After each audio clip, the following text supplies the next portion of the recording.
Hello, everybody, and welcome to the Crypto Hipster Podcast. This is your host, Jamil Hassan, the Crypto Hipster, where I interview founders, entrepreneurs, executives, thought leaders, amazing people all around the world of crypto and blockchain.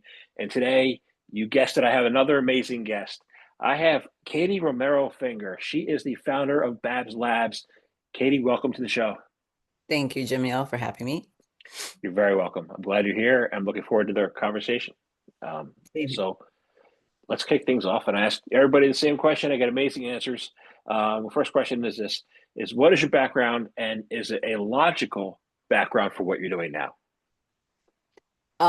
It is and it isn't. So my background in terms of what I studied is I was a philosophy major in university and then did an MBA later in life, like 10 years after uni. But I actually read something somewhere that a high number of people in crypto actually studied philosophy. So apparently it is not too far off. Maybe it's us people that are contrarian. So that's what I studied. And then I went into kind of like the traditional business route, was in consulting for a number of years in strategic consulting. And then from that, was in sustainability, went into marketing for sustainability, like water and solar. And then moved into in 2019, was on a specific project that was around blockchain, but was talking about Corda, which was a private blockchain, and took the job on because it was a bad job market and was basically paid in equity. But the founder was brilliant and knew all the stuff about blockchain. And so he kind of took me under his wing, learned a crap load in 6 months. It was like my second master's and never looked back. So I learned all about it and then took that and went on to be hired at a blockchain company and then found my own company in 2021. And here we are today.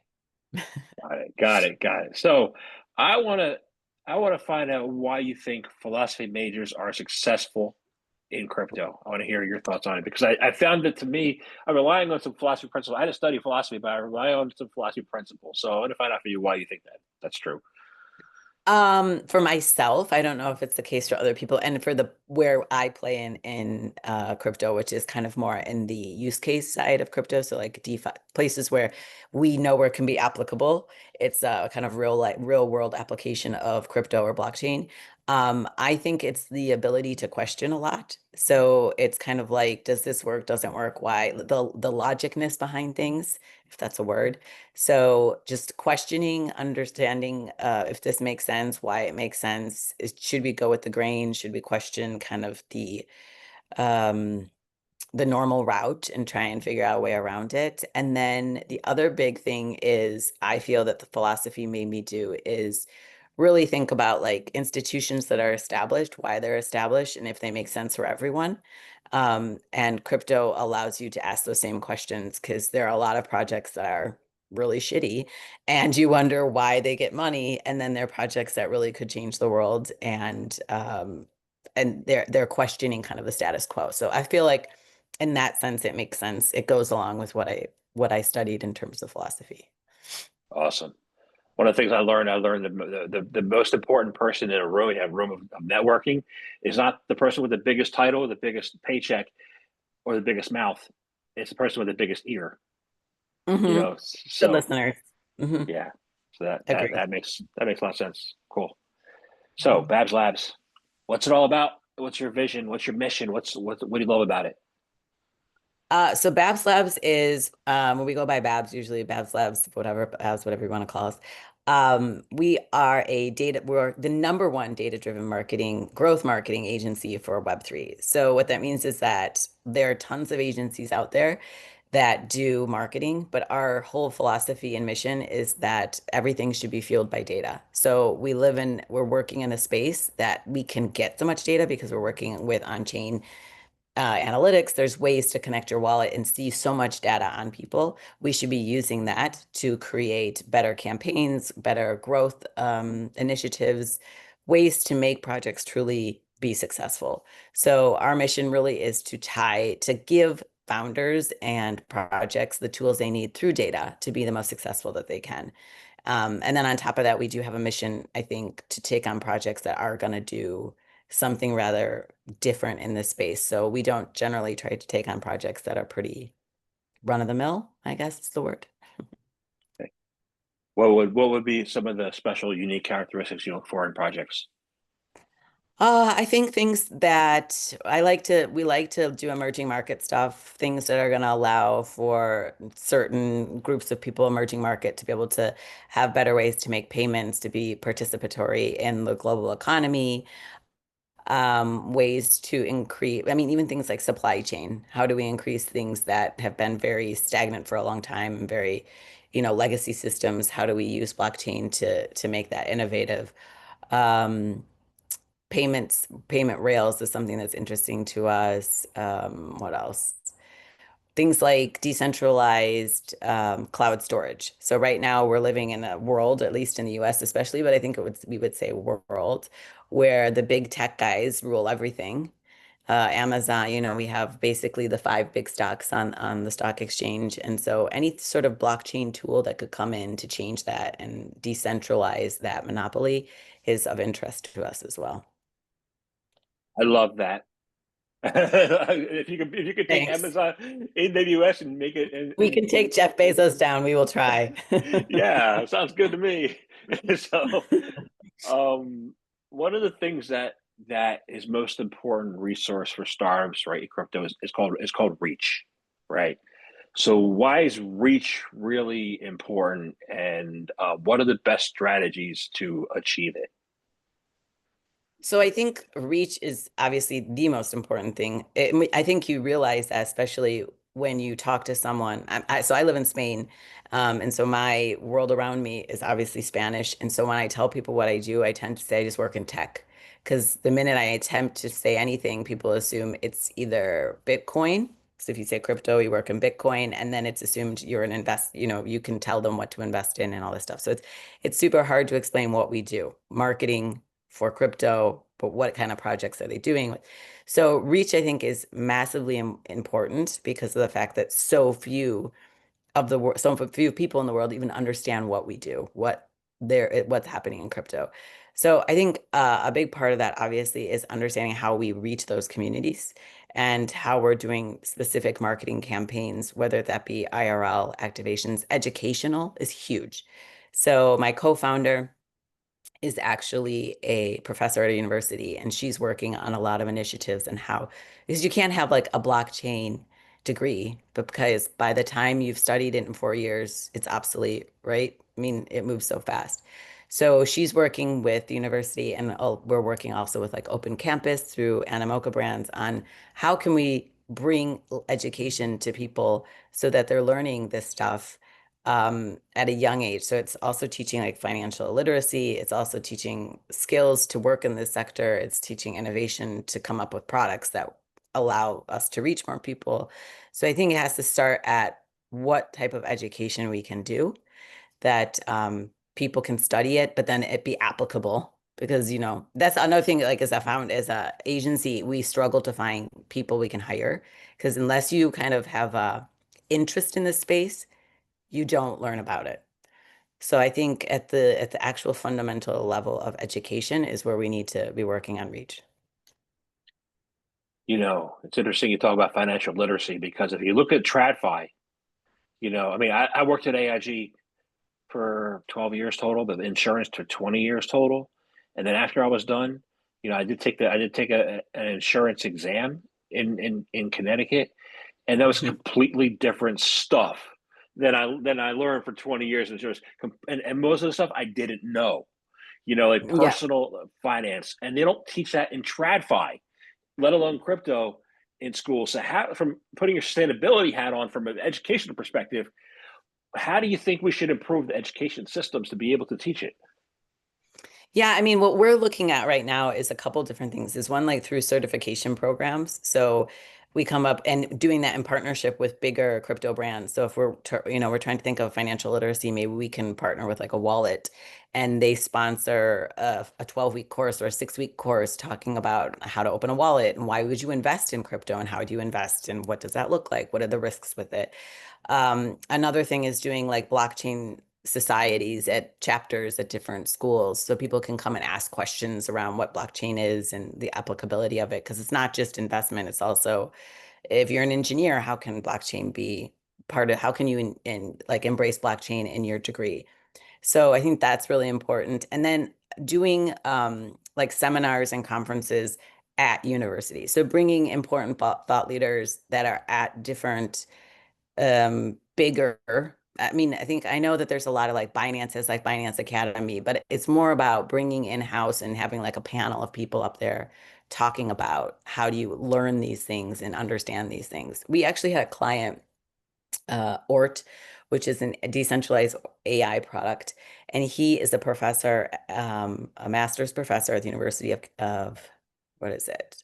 Columbia University in New York. And he's been doing it for close to like 10 years. And he said that he was tapped to do the class on blockchain because he was the youngest professor on staff. They were like, learn about it and teach it. And his is the only class that has a waiting list for the last 10 years of people that want to take it. And he always fills it of like 100 people.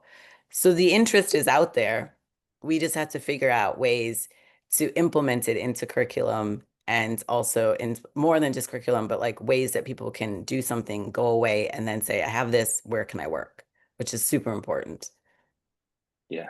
I was thinking about creating a history of crypto class, because I have written books out of like 373 of my podcasts so far. I've written books. So I had the history in documentation, so I could, you know, um, I just got to travel. Yeah. So we'll see, so I think it's also important to collaborate. You mentioned it, collaboration, right? Why is a collaborative approach to PR, critical also for helping clients achieve their goals? Yeah, I mean, well, PR is huge. So we do PR, we do organic PR, and it's mostly, I would actually refer to it more as like thought leadership. Because I think that there are a lot of people in the space that have a lot of good things to say and interesting things to say, and it's more than shilling. It's like these people usually, when you're a founder, you've seen a lot of different things and you can share that with the world. Um, and it needs to be collaborative because you want to share it. So doing AMAs with other people, with other thought leaders, doing it with other projects, co-marketing is super important.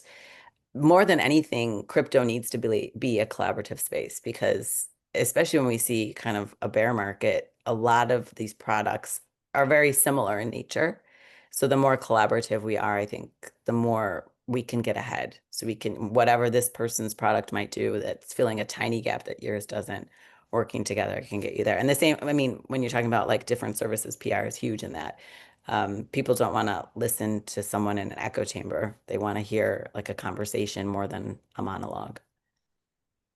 Yeah. So that goes back to shilling, and the lack of collaboration. And what I've seen, um, there are people who, are against someone holding anything else other than what they own, which is one coin, and they shill that, and damn to everybody else. So how, and I talk mostly about, about X, Twitter, you know, but how do you get people over that, that one is better than anything else mentality? In terms of like channels, or what do you mean by one is better than anything else? Yeah, channels, shilling, combat. Like there's a lot of what's the word? Not silos, but like maximalization. Yeah. Maximalization to me is the opposite of is the opposite of collaboration. So how do you get to collaboration from maximalization? Yeah, I think that's a really good question. So I think you have, like you're saying, like the Solana maxis, the Vegas maxis, this at the end of the day, like what was I'm gonna be on a panel tomorrow about global like shipping, supply chain, and the importance behind uh blockchain and supply chain. Something brutally probably not very interesting to many people, but the whole point is that there's all these different pieces to it. And in order for it to be efficient, you have to be collaborative. And it's the same thing for blockchain. So, I mean, that was, I think, the whole argument between the three founders of Ethereum was they all had different visions. But in the end, Vitalik has really been about collaboration, and his vision, I think, has worked the best. ETH has grown immensely over any other ecosystem. Um, But yeah, it's the only way. We're incubating a couple products right now with partners, and the only way for scale is collaboration. Like you cannot just go all in on one because there are only so many users, right? Like the market cap of crypto is still less than the entire market cap of like Apple. Like the entire crypto ecosystem is smaller than one Web 2 product. So if we don't collaborate, we won't move anywhere. And we've been at this for a while. So it's going to take a lot of collaboration. I didn't realize Apple was still bigger. So, Yeah, it's something in like the trillions, and I think the crypto market cap is not even close yet. okay. Well, I hope they get there soon. So, Yeah. but you said you mentioned a few things. You mentioned that you're going to be on a panel tomorrow, and that you were traveling on a panel recently. So, you are hooked into the event landscape. I'm not. You know, Mhm. last one I attended was the Litecoin Summit a year and a half ago. But what's the current state of the Web3 event landscape, and how has it evolved over the last few years? I think it depends on, yeah. So I think it's evolved quite well. What it's become is really side events. I mean, I'm here in Singapore at Token. I will go to the actual event for probably a couple hours tomorrow, but I've been here since I got in Sunday night and have been going nonstop at side events. And I think this industry is so much, and maybe I'm wrong, but is so much decentralized. So we don't see each other face to face. So when we do, what you can get done face to face is so much more. And people want that. And people want to be in the same room as people where they're like, projects they can meet, collaboration that can happen. And so I don't do the parties anymore because I don't find them to be, I'm here for work. If I was younger, maybe I would go to the parties, but they're not of interest to me, so I don't do the parties. But I've heard they're fun. But the actual side events that are for networking and hearing panels and stuff like that are very fruitful.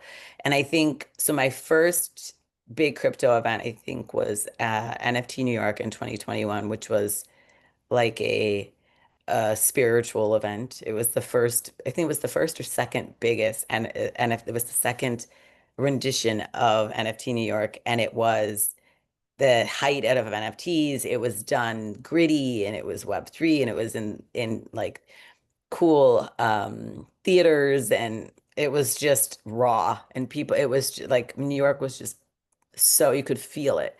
And then the year after they went to a hotel, and that was it. It just changed and it wasn't the same. And I think now we're moving back to, I mean, NFTs are, that's a different space, but now we're moving back to events where they really are more curated. So you're going to go to something about DeFi, you're going to go to something about RWAs, you're going to be, so when you go to a certain event, the people there are going to be, look, you're going to be interested in the same things.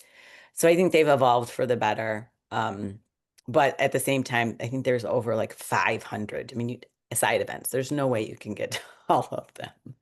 So yeah. Awesome, awesome. Yeah, I went to NFT. I think I went to the second. I might have gone to the first one, but it did go to the second one in New York.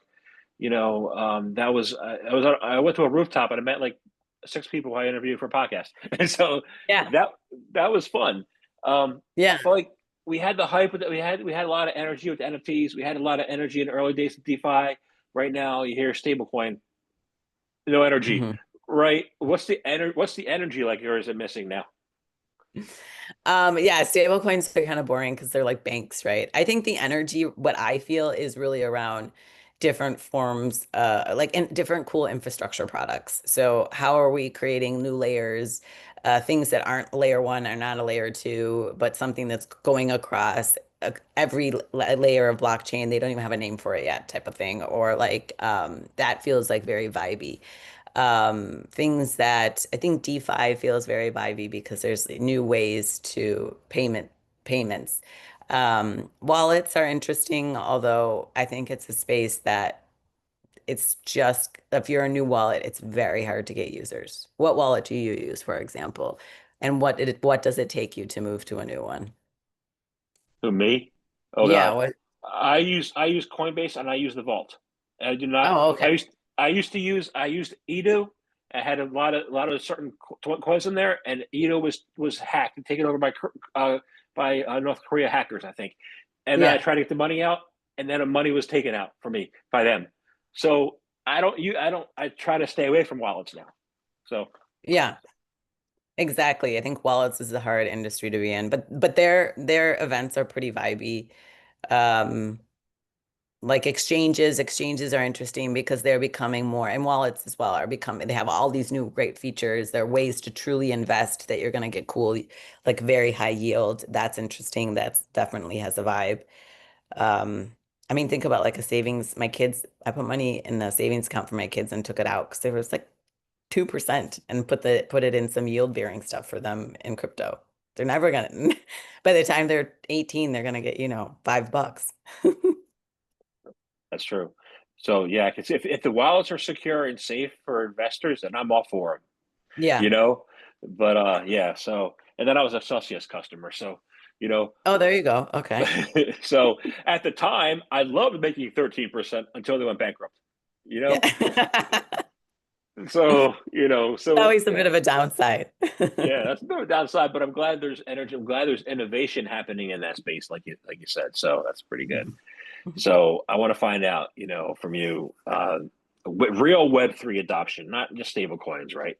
What are the keys to real Web3 adoption, and and you said it before, you said thought leadership. Why are thought leaders now more important than coders?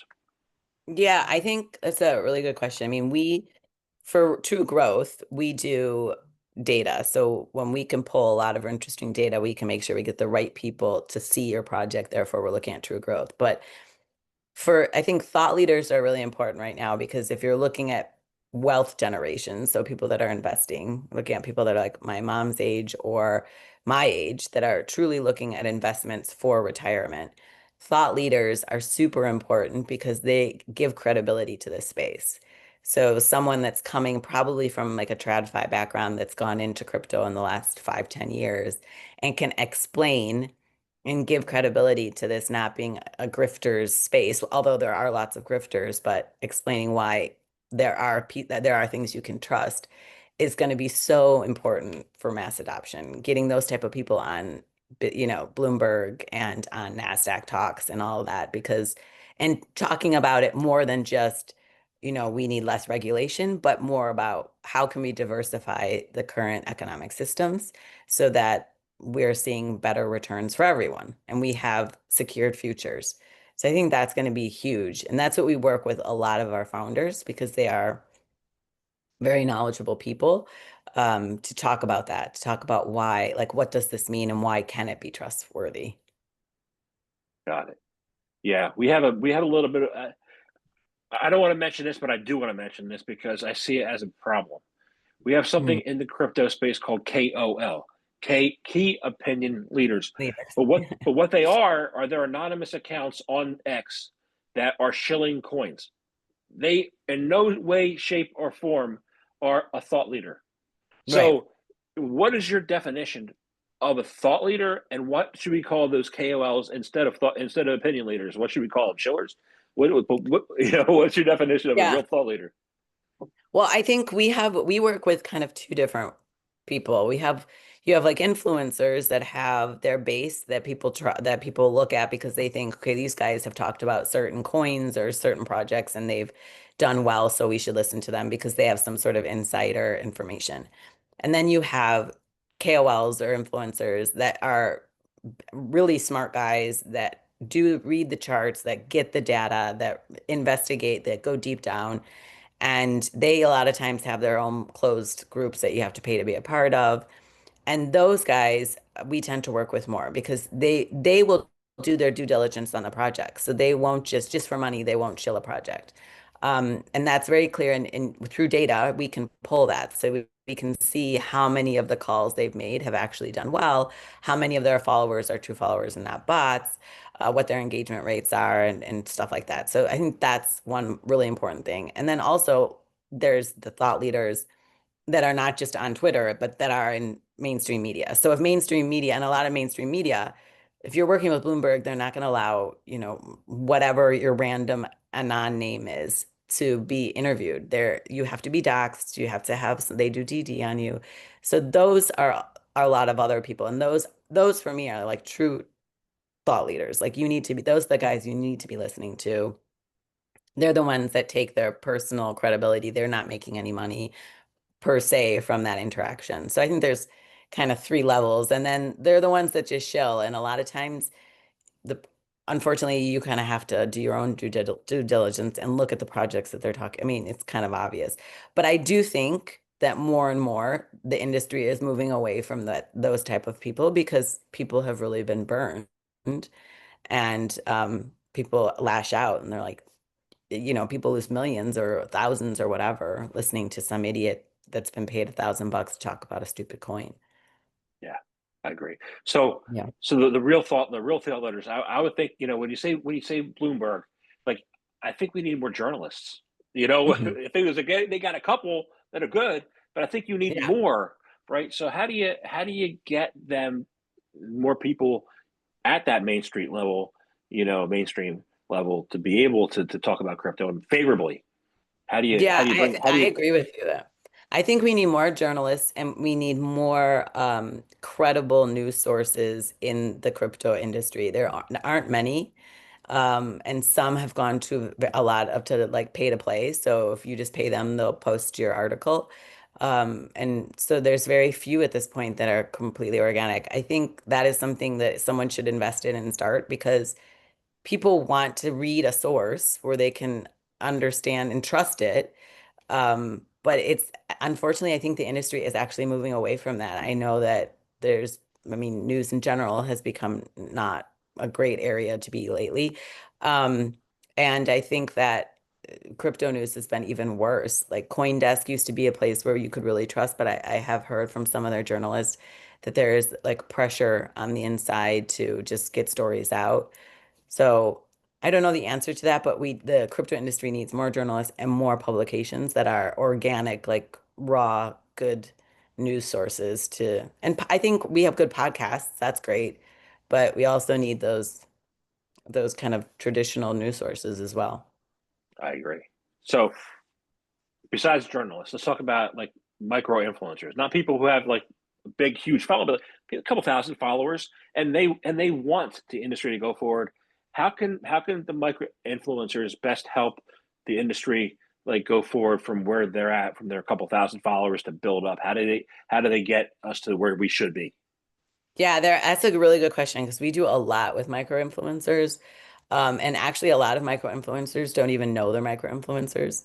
So, because they don't know their own data. We have guys, because we have these data tools that we're building, we can go in and we found, for example, a guy that I think he had like 4,000 followers and the wealth value. And this is people, when you attach your wallet to your Twitter, you don't always attach your wallet with the most money because you don't want it to get hacked. But we found one guy that had like 5,000 followers, and I think he had something like 19 million in wealth value of the. So, I mean, he had a ridiculous amount of people that were following him, were really good, influential people in Twitter and crypto. And he would retweet stuff for like 25 bucks. So I think what's great about micro influencers is that they've done a really good job of curating their communities and people really trust them because they're doing what they love and they're doing due diligence on projects and they're kind of keeping the crypto projects afloat. So my suggestion from an agency and from a project perspective is to definitely invest more in micro KOLs than in these big ones that are 100,000 followers or more. They're charging a grand or 5 to 20 grand for a post.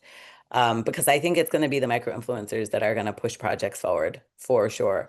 And they should probably look at uh, finding ways to find out their value, their community value, because that would allow them to scale and probably make more money because they can demand better prices for the community that they've built. But micro KOLs is definitely the new wave over tier ones. Got it. So I think I didn't read it in depth. I didn't memorize. Like, I think I saw this in passing. I think I saw where A16Z was going to focus now on micro influencers, and I Okay. wanted to see why they see that would be beneficial.